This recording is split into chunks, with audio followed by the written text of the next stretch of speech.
are the mental health challenges that come with trailblazing? And Yeah. you may go again from chapter 4 to chapter 1 to chapter 7 to chapter 9. Like, read it intuitively and don't rush it. With Black women and grace, it's a matter of applying to ourselves what we willingly give to other people. And with happiness, it's replaying those happy moments. Hello. Hey, girl. Thank you for taking some time to talk to me. Oh, yeah, absolutely, 100%. So I am, for those who don't know, my name is Pamela Fuller. I am a strategist, a coach and facilitator, and an author myself of The Leader's Guide to Unconscious Bias. Has sold 75,000 copies and been translated into 10 languages. And I'm here talking to the Dr. LaNail Plummer about her new book. That's right, that's right. So I'm Dr. LaNail Plummer. I am the CEO of Onyx Therapy Group, which is a mental health company headquartered in DC, but offices everywhere. I love the work we do. And yes, I am the author of a new book. Oh my God, The Essential Guide for Counseling Black Women. So super excited to spend some time with you today. Two authors talking about the thing. Yeah, cheers to us. Cheers!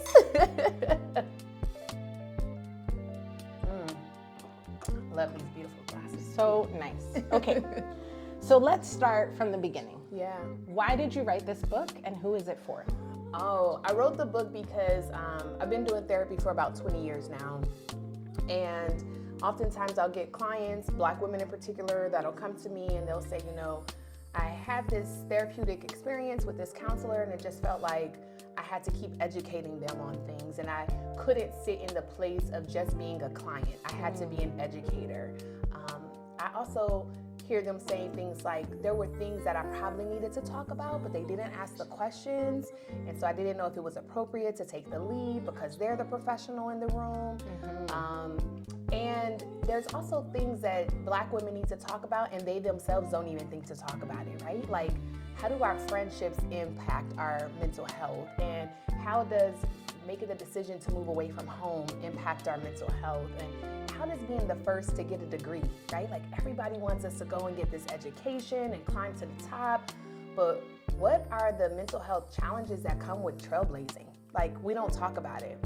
So I wrote the book for Black women clients as my primary thoughts, right? So every time I sat down to type, I was thinking about Black women. And I was thinking about therapists that need to be encouraged and educated and pushed to ask some of these questions that they haven't asked before.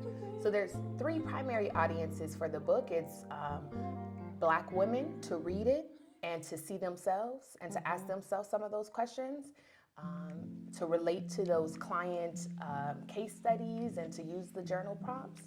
But it's also for clinicians so that they are educating themselves because our mental health courses are not strong enough for all of that. So educating themselves, but also confronting themselves in their own safe space around their biases, their thoughts around Black women, what has been told to them. And it's also for students who are in clinical programs, who want to specialize in working with Black women, or who want to promote more cultural competency and things like that. I also recognize the book is for anybody who wants to read it. I'm an avid reader. You know, with my book club, we read at least 12 books a year, but oftentimes far more than that. And sometimes we get attracted to books and we don't know why, right? And so the book can be read by anybody, a clinician, a student, a Black woman, a non-clinician, a non-student, a non-Black woman. If they're attracted to the book, then I want them to read it. The other unique thing about this book is that it's not necessarily to be read from start to finish. It's to be read based off of like where our intuition is taking us. It's to be read by whatever that client's clinical issue is. You know, open up the book and there'll be a chapter in there for that. You may not read chapter 3, but you may really dive deep into chapter 9, you know, and that's perfectly fine for me. It's a guidebook and it's special in a lot of ways. Yeah. Yeah. I appreciate it as I read it being seen. Yeah. And especially we know so much about bias in healthcare. Oh, yeah. And so it felt like an empowering tool. Yeah. Like I could read this and then go to my therapist and say, just refer. Yes, right? exactly. To ensure that I'm getting the culturally competent care that I need. That's right. And that's what I love about it too, because it is empowering. And the book is divided into two parts. There's part one where I dive really deep into the history of being Black in the U.S., the history of being a woman globally, and the intersection of being a Black woman. Mm-hmm. What does that mean? So I break it down, deconstruct it, and I build it back up. And then part two is about the clinical pieces and the identity pieces in particular. And so it is a book for Black women to read and say, hey, I do see myself in that, and I do want to process that with my therapist, or, maybe this is a conversation that I should be having with my sister circle and with my book club and with my partner. Maybe I need to have this conversation with my mom and my dad. Like, what are the messages that you passed down, and they worked for you and your generation, but can you give me a little bit of grace while I'm in a new generation, right? And new resources and new opportunities, and the language in here is to be empowering, and it's to be relatable, and it's to make one feel like they have the tools to create the life that they want. Because we often say that we are our ancestors' wildest dreams and don't know how to fully manifest that, right? Yeah. Like just having a CEO job or having a wonderful house that you enjoy or doing the things, that's not all that it is. It's the space to sit for a moment and to process. And our ancestors didn't get that. Pamela, like, when did they have time to sit and rest and think about what happened last week or 2 weeks ago and how it's affecting them? And this book is also a dedication to our ancestors and an acknowledgement that we do get the opportunity to sit and process and rest and heal and evolve. And we have to learn how to do that because, like, to your point about our ancestors, they couldn't conceive the freedom that we have. That's right. They couldn't conceive the things that we would accomplish. That's right. Recently, I was talking to some folks about the book, and in the historical part, I mentioned that this country, it often takes Black women for advantage, right? It takes us advantage. On that. Yeah, I did. I knew it was coming. Yeah, and what does this mean? There's a chapter in the book that is specific to work as legacy, and our relationship with work is far different than any other demographic's relationship with work. Our ancestors were enslaved and brought here to work, and then to birth the next generation of workers. And so then we don't get paid the same way, right? We don't get the credit in the same way. We're not getting the promotions, but we know that all of this is being built off of what we're doing. What does it mean when a Black woman decides that she no longer wants to have children or be married, and she only wants her legacy to be her work? How does that align with her ancestral experience? How does that counter it? How do her family members and friends process that? Like, these are things that Black women need to be thinking about, especially because our statistics are showing us that so many Black women are choosing work as their legacy. They're opting out of motherhood intentionally. They're opting out of marriage intentionally, and they want their legacy to be there. That's something to be processed. Yeah. You know what I mean? Yeah. And it's new for our generation, and it's beautiful for our generation, especially as the recipients and descendants of the civil rights movement and the women's lib movement. We get to make these decisions for ourselves now. But there's much to be processed in taking on the opportunity that our elders and ancestors have created for us. So I did find myself working through the chapters in part one, what really brings us to therapy as Black women and counseling. And I was just thinking, this is hard. It's a lot of stuff. Like, the systems of work and school and society, they're not built for us. And so many of us were really raised to just like push through that.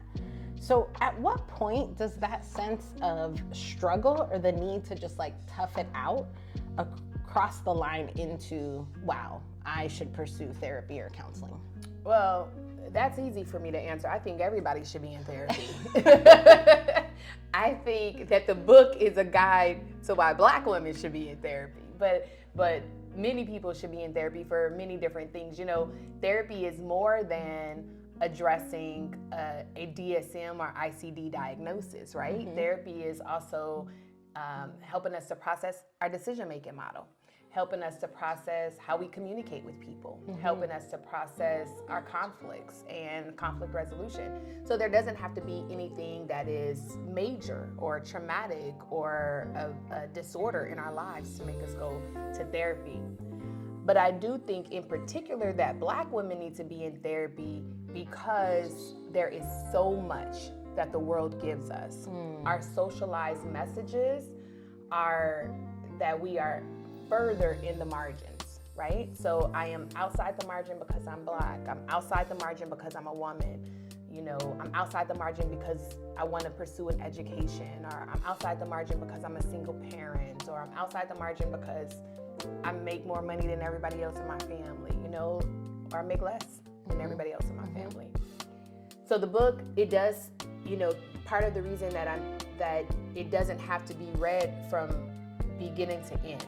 And let me pause there. Part 1 absolutely needs to be read first. Okay. Absolutely. And then when we get into part 2, that should be read as we are ready to read those points. So there is a need for intuitive reading in this book. And it is true. We do have obstacles that create different types of struggles for us, and I don't want any Black woman to get to age 50 or 70 or 80 and they're like, but I could have done, and I should have done, and I wish I thought about it. If I knew then what I know now, learn it right now, process it right now, figure it out right now, because it's gonna help you as a Black woman, but it's also gonna help the next generation, whether that's your children or your nieces and nephews, your godchildren, the young people in your life. And then because of parallel processing and ripple effects, that's going to influence that next generation after them and that next generation after them. And so little drops of a rock in the water creates this ripple effect, and that ripple is generation ripples. It's not just present day. But like you said, Pamela, it's a lot, you know? And it was a lot to write the book. There were points where it was quite emotional as I was feeling and leaning in and thinking about the lived experiences of many Black women. Not to be generalized, of course, because we each have our own perspectives and life experiences, but there are points it's heavy. And it should be read with care.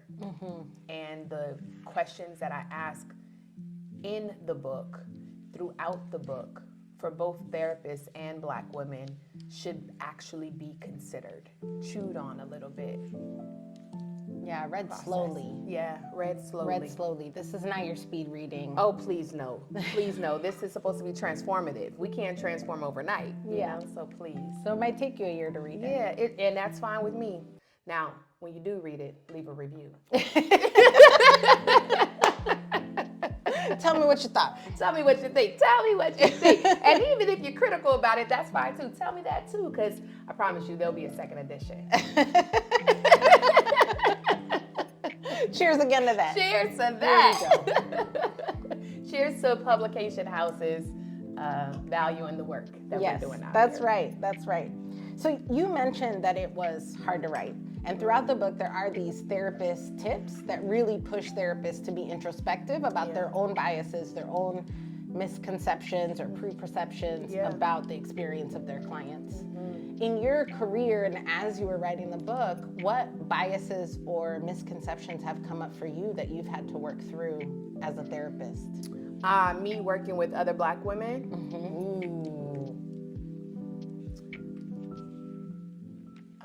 I think there's times when I may feel the need to over-relate to make somebody feel comfortable in the space. You know, it generally takes a lot of effort for a Black woman to decide to go to therapy, right? And part of that is conditioning. We've been told not to air our dirty laundry. We have historical stories where, you know, if we tell somebody something, especially a mental health provider, specifically old school social workers, then it means that we Our families could get broken up. There's danger to that. Right? There's danger. We could lose benefits. There's all sorts of things that happen when we share too much. And so there used to be. When Black women get into therapy now, I take it with care because I don't know what has brought them here and what they're holding with themselves. And so maybe there's times where I have had countertransference, that's our term, where I over-relate to make them feel overly comfortable so that they can share. And some people don't want that. They don't want a sister girl, right? They want their therapist. And in other times, a person may need something different. They don't want a traditional therapist. They want somebody that they could feel a little closer with. I've also had countertransference when Black women have found themselves in spaces of identifying as a victim. That has to do with my whole life story and experiences, but there will be times where I want to shake a Black woman and be like, you are not a victim, you are a survivor, you can do this. But that takes away what they're feeling in that moment. And in that moment, they feel like a victim. And in that moment, they need to feel like a victim. And in the moment, it is true that they are a victim, right? And so I think it's those moments too. I wrote the book, like we talked about, to be an empowering tool for Black women. And before that empowerment, sometimes they need to just sit and just be.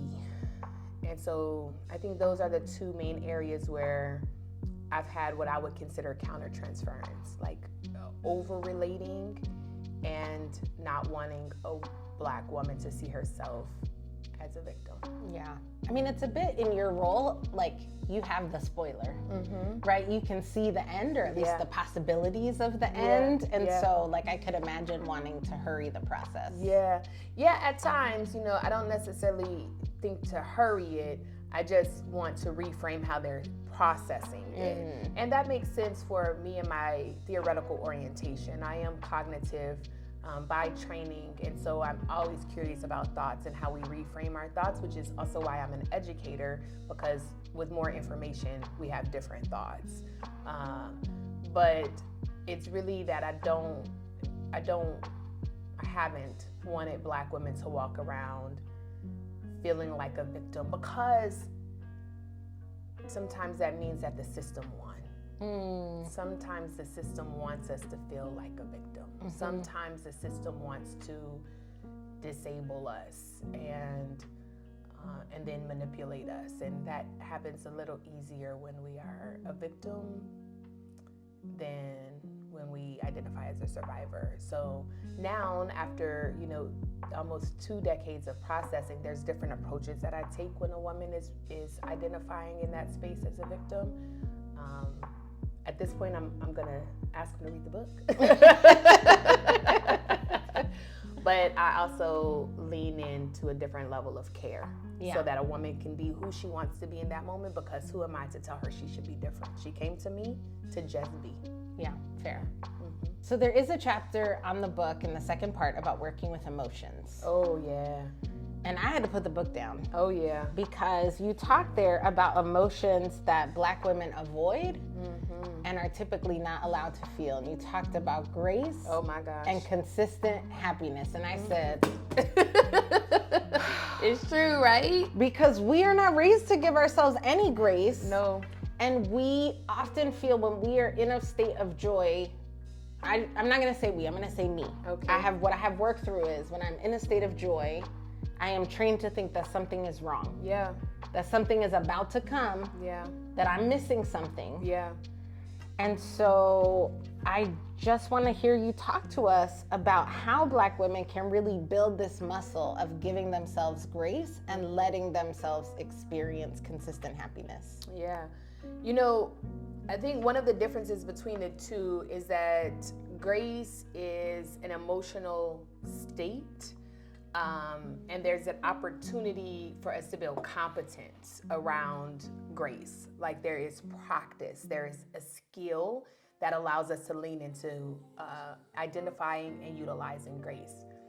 versus happiness, which is truly an emotional, an emotion. It's a feeling. And so, you know, I talk in the book a little bit about the fact that an emotion is a physiological response that lasts for 6 seconds and a feeling lasts for 90. Combined, we experience happiness for 96 seconds. But it is the thought that attaches to that feeling that allows us to have a repetitive experience with that feeling. So the more we think about that happy moment, the more we feel happy. Which is why taking pictures are helpful, because you look back at the picture and you're like happy again, you know, and you tell a person the story and you get happy again. And we need to get more into those habits. With grace, that's a skill. You know, it is something that we have to practice consistently. And we tend to give other people grace. We tend to see the humanness in other people, the humanity, if you will, and recognize that they're not perfect, but we don't see that in ourselves. We aim for perfection, which is unrealistic. And we say, I should have done this and I should have known that, which are cognitive distortions. So I think with Black women and grace, it's a matter of applying to ourselves what we willingly give to other people. And with happiness, it's replaying those happy moments over and over again. And that may mean that we print out pictures and we have them around the house. And it may mean that, you know, we have a moment where we know we're going to recall a story. It may mean that we sit with our gratitude journal and think about the things that made us happy that day, and relive that, because there's a neurological, a physiological, and emotional positive response that comes every time we feel happy. Yeah. I'm really hearing you say that the same way that I need to train for a marathon, I need to like train myself to feel consistently happy. That's right. That's right. Because happiness is a feeling, just reliving the moment will relive that happiness.